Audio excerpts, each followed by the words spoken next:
Part 1.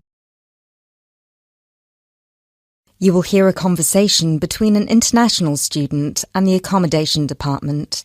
You have 30 seconds to look at questions 1 to 3.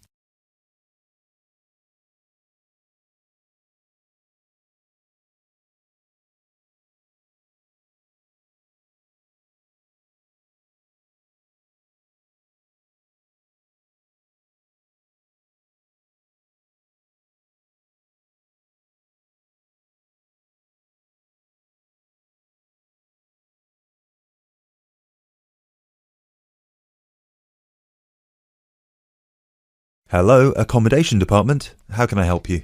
Do you look after accommodation for international students? Yes, we look after accommodation for all the students. Good. I hope you can help me then. I've only just been accepted onto a postgraduate course, and I want to know if there is any accommodation available from this September. I know it's very short notice. Yes, it is rather late, but I'm sure we'll be able to find you something. First of all, can you give me your name and student number so that I can find you on the system? Sure. My name is Maria Teresa Gonzalez. Maria Teresa Gonzalez. How do you spell that? Gonzalez.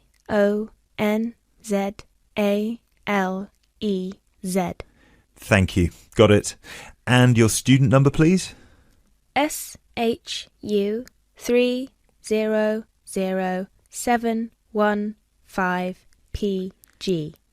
SHU 300715PG. Ah, here you are. Department of Modern Languages. Yes, that's me.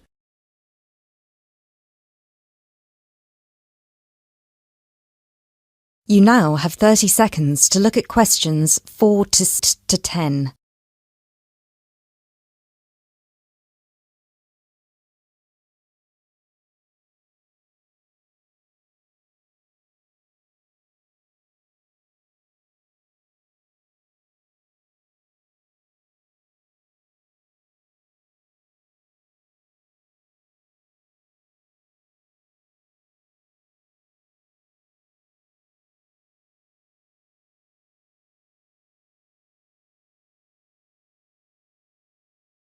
Okay, now there are several options for postgraduate students. Firstly, there is the Trigon. This is a new block near to the station and not far from the main campus. Accommodation is what we call cluster accommodation. What does that mean?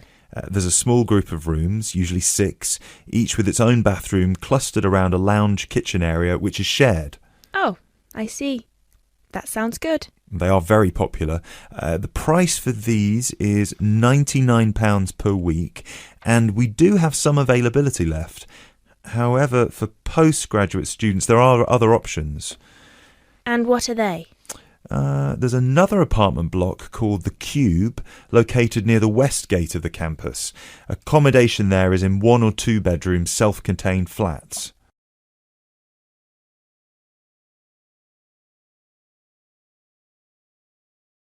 So, the cube is self-contained? How does that work?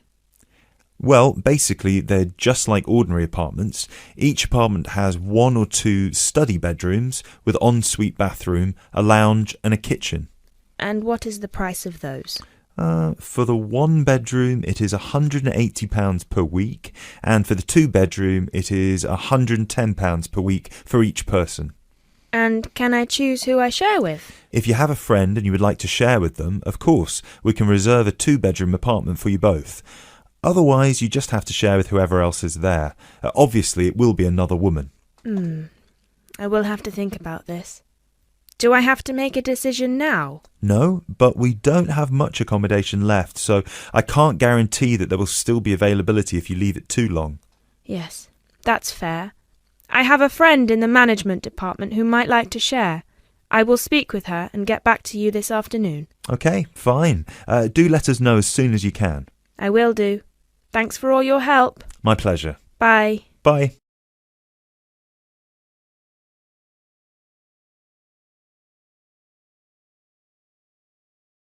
That is the end of part 1. You now have half a minute to check your answers.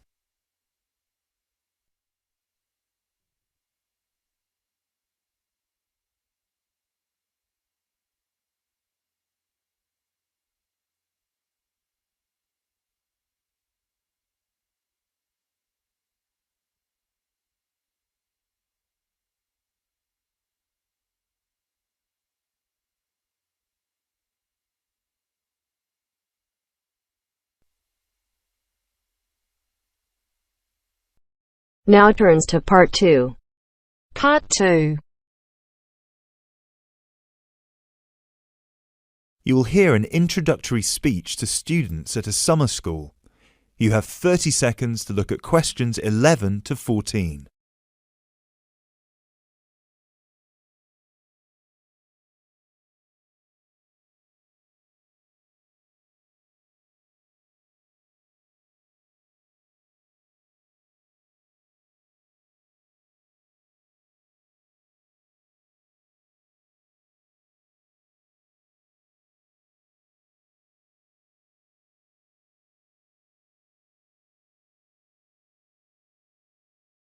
Good morning, everyone, and welcome to Climb Summer School.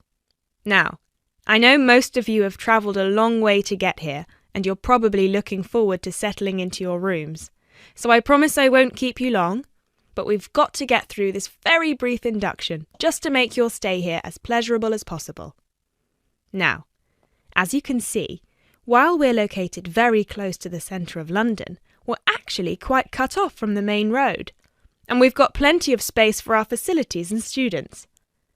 This was part of our founder's vision, Jasmine Climb, who thought that the best environment for teenage students would be a place that combines the comforts of a big cosmopolitan city with the beauty and serenity of a quiet, remote site.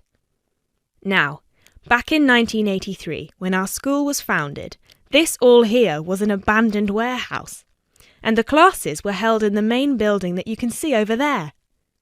There were no trees, no conifers surrounding the property.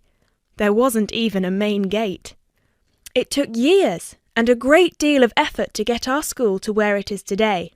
And I'm sure that if you take a look at page 34 in your brochures, where you can find a picture of what the school used to look like back then, you'll agree that the changes we've made are more than impressive.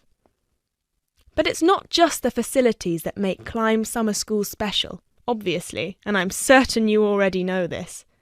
Over the following 10 weeks, you'll receive an assortment of classes on a variety of topics, ranging from language, literature and poetry to creative writing, communication and project management.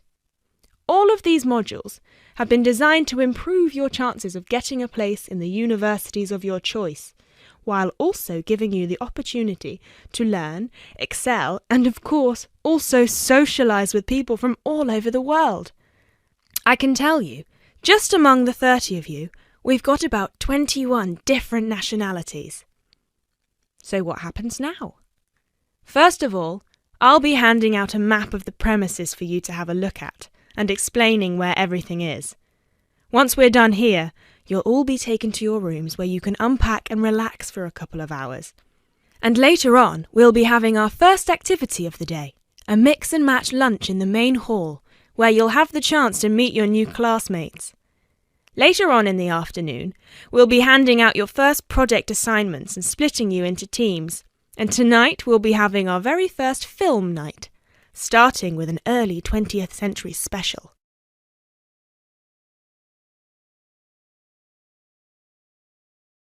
You now have 30 seconds to look at questions 15 to 20.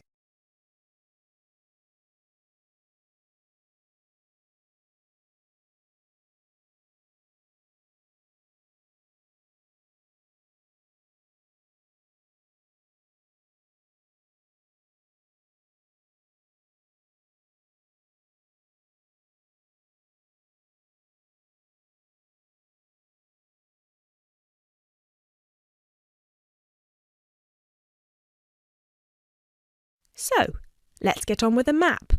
You've already got a version of it in your brochures, so if you can open them to the last page so we can have a look. Very well. As I showed you before, the actual school is right over there in the middle. That's where you'll be having most of your classes. Adjacent to it, you'll find the main hall, which is where we'll be hosting most events, such as today's lunch. On the left from the main building, you'll find a smaller building, which is where the accommodation and welfare offices are located. This is labelled as the garden office at the front, and it's easy to spot because it has a green door. Each of you is assigned to a different residence hall. We've got 3 residence halls in total, 1 on the left and 2 on the right. The one right next to the garden office is Ursula Hall, named after our founder's sister, while the other 2 are Peter Hall and William Hall. Now, as you can see, there are 3 more buildings to the left of the semicircle here, and 1 more building on the right-hand side, next to William Hall. So that one, which is shaped a bit like a dome, is the pavilion.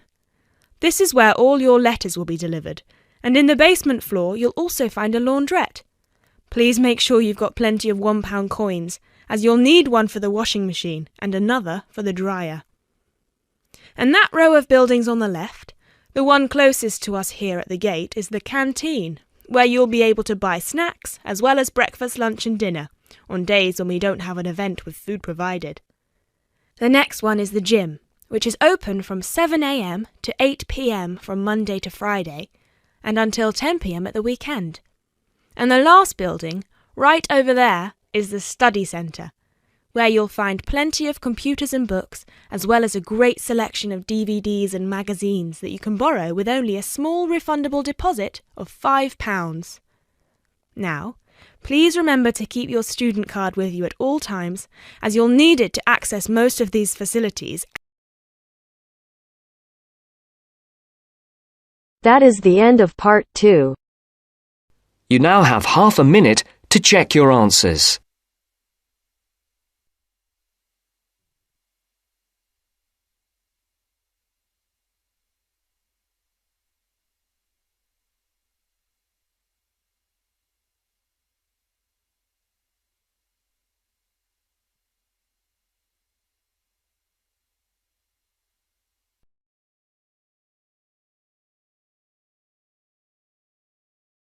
Now turns to part 3.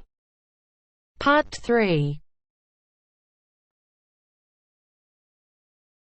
You will hear a conversation about tea between an expert and a reporter. You have 30 seconds to look at questions 21 to 24.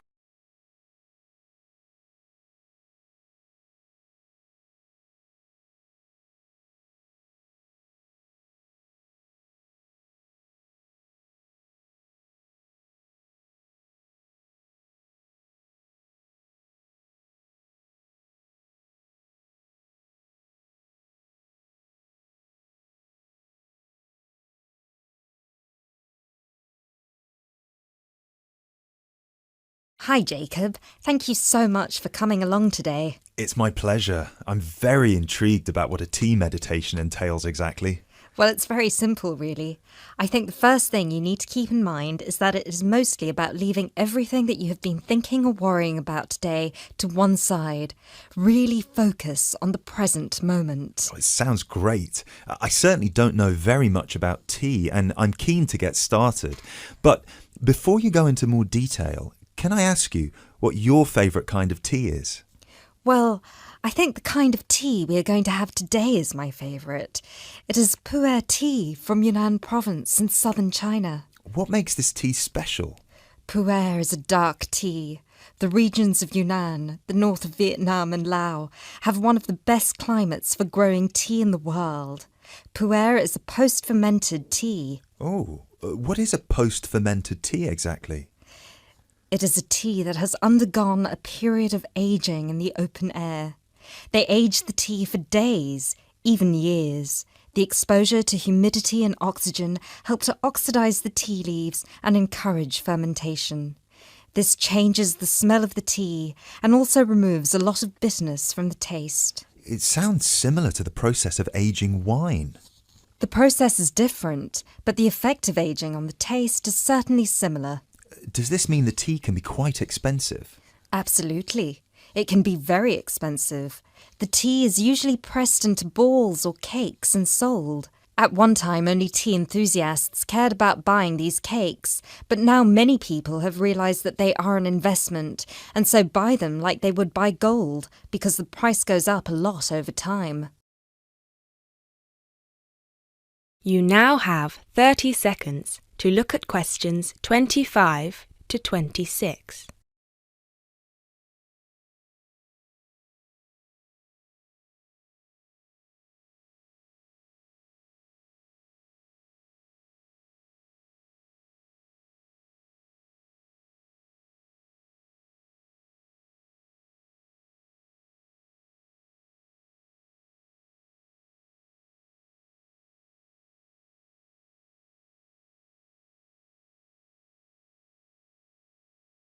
So now I want you to focus on clearing your mind of anything other than this present moment. Let go of any concerns. Okay, one slight problem. I will need to record our conversation, and I will need to take notes for the article. I plan to write about this for my newspaper. Is that okay? Oh yes, of course. Whatever you need. Thank you. I'll try to keep my notes to a minimum. Good. So, where was I? Oh yes, I think very few people really appreciate the complexity and variety of tea that exists in the world. Right. Most people are maybe like me and just use tea bags. Exactly, and with a tea bag, the tea is trapped inside and cannot move around freely. You can really taste the difference drinking a brewed tea that was free to move around through all the water. So, do you ever use tea bags? Never. You now have 30 seconds to look at questions 27 to 30.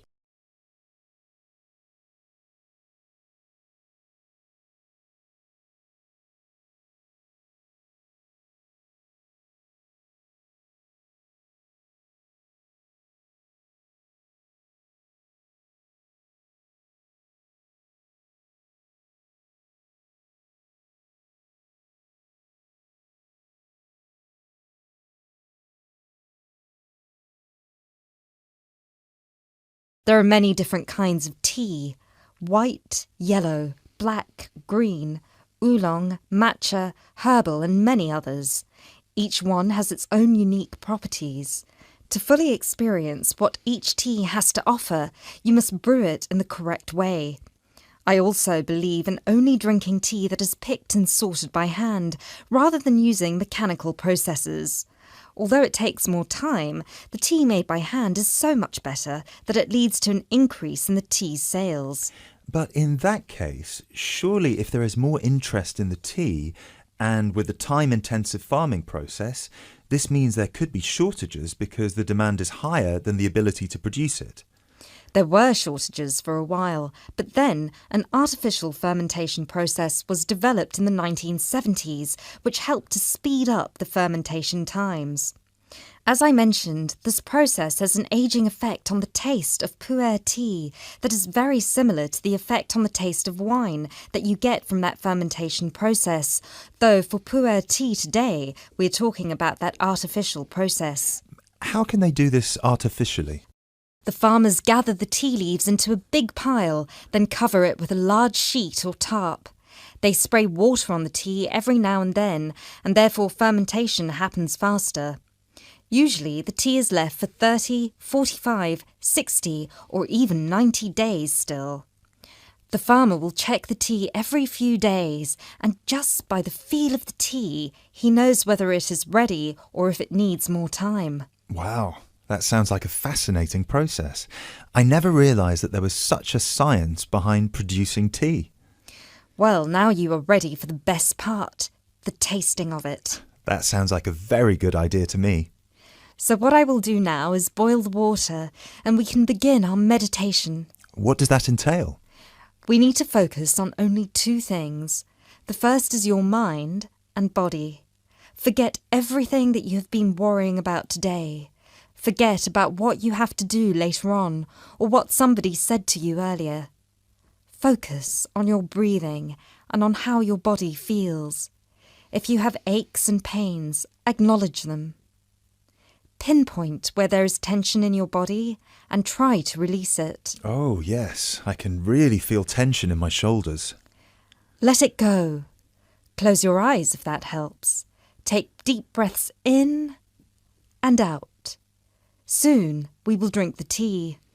When you drink it, think about the taste and how it feels on your tongue. Is it easy to swallow the tea, or do you need to gulp it? Can you brew the tea leaves more than once? Oh yes, you can brew some teas more than 10 times. Now we will shift to noble silence, focusing only on ourselves and the tea. Enjoy.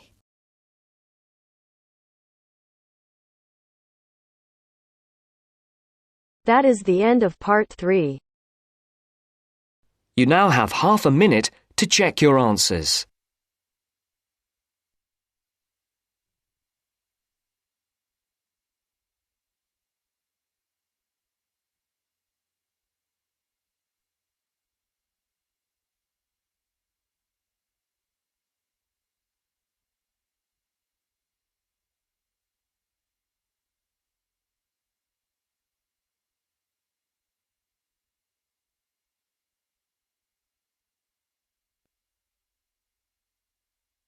Now turns to part 4. Part 4. You will hear a lecture about English language. You have 30 seconds to look at questions 31 to 37.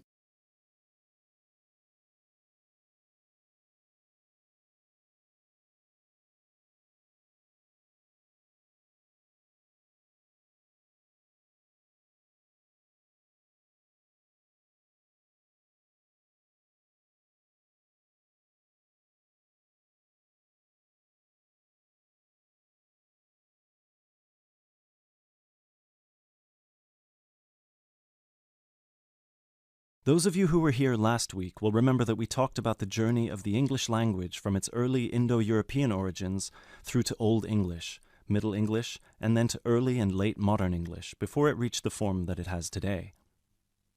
Today, we will be continuing that theme by focusing on the future of the English language and all the places it might go from here.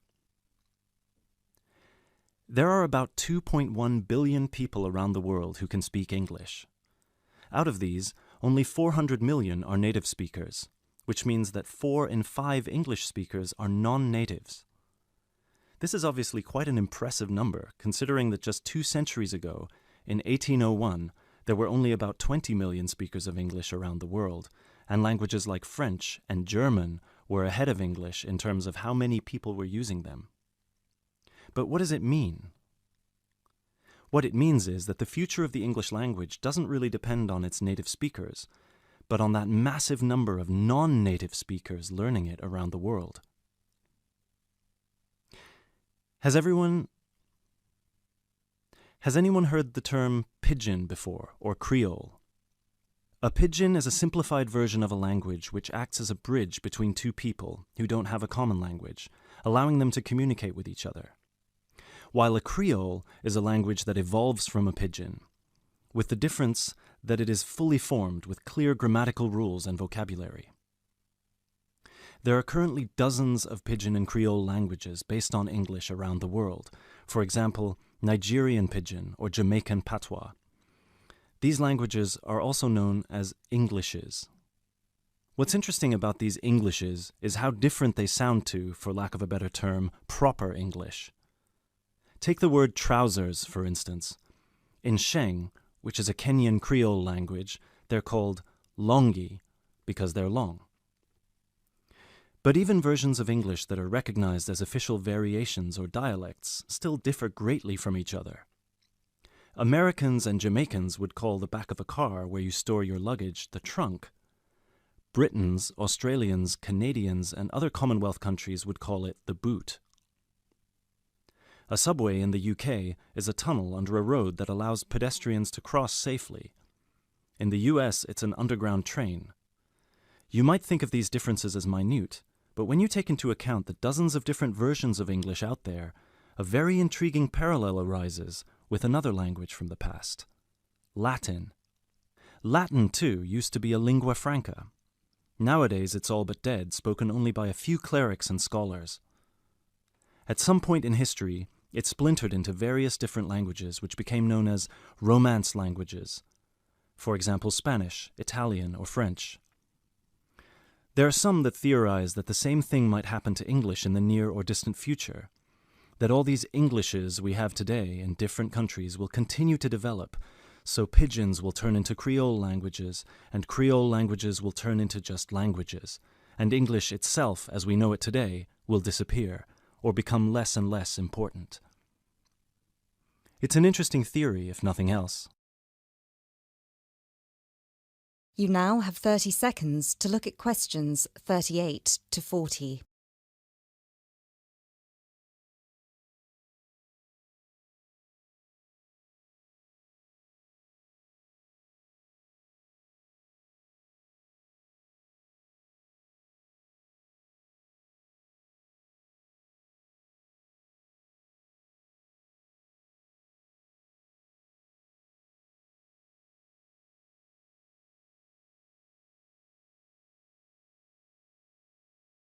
It makes sense that as English grows in popularity, countries, especially those with a strong sense of identity and tradition, will develop their own versions of the language, marked by the idiosyncrasies of their culture. Just think of the contribution of dialects such as Jamaican or South African English. In the past 50 years alone, they've added about 25,000 words to the English language. Most of these related to a local context that wouldn't have existed in English before the spread of colonialism. In terms of numbers, just those are enough for a brand new language. There are some flaws to this theory too, however. While it's true that Latin and English have a lot of similarities in terms of how they developed, or have developed throughout history, there is one big difference. We currently live in an era of globalization.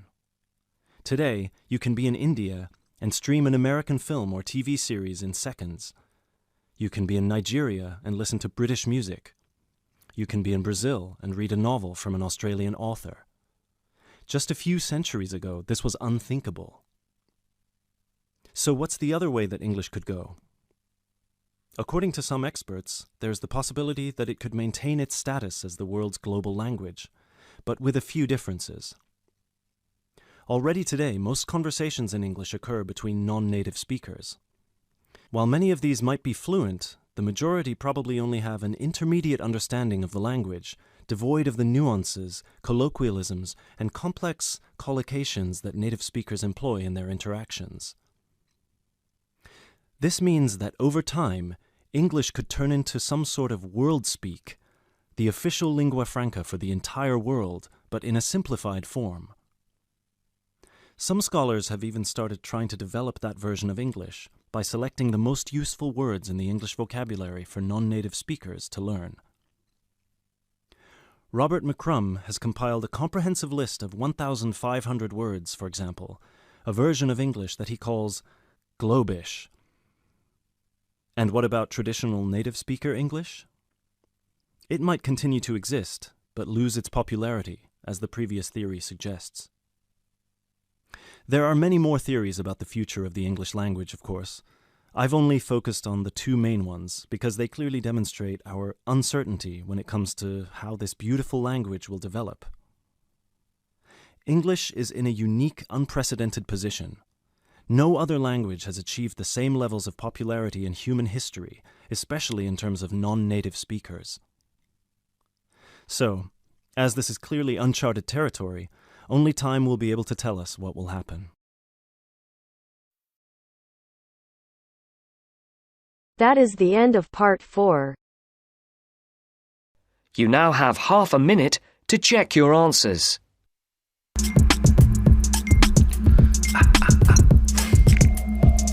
Don't fry, don't fry, don't fry.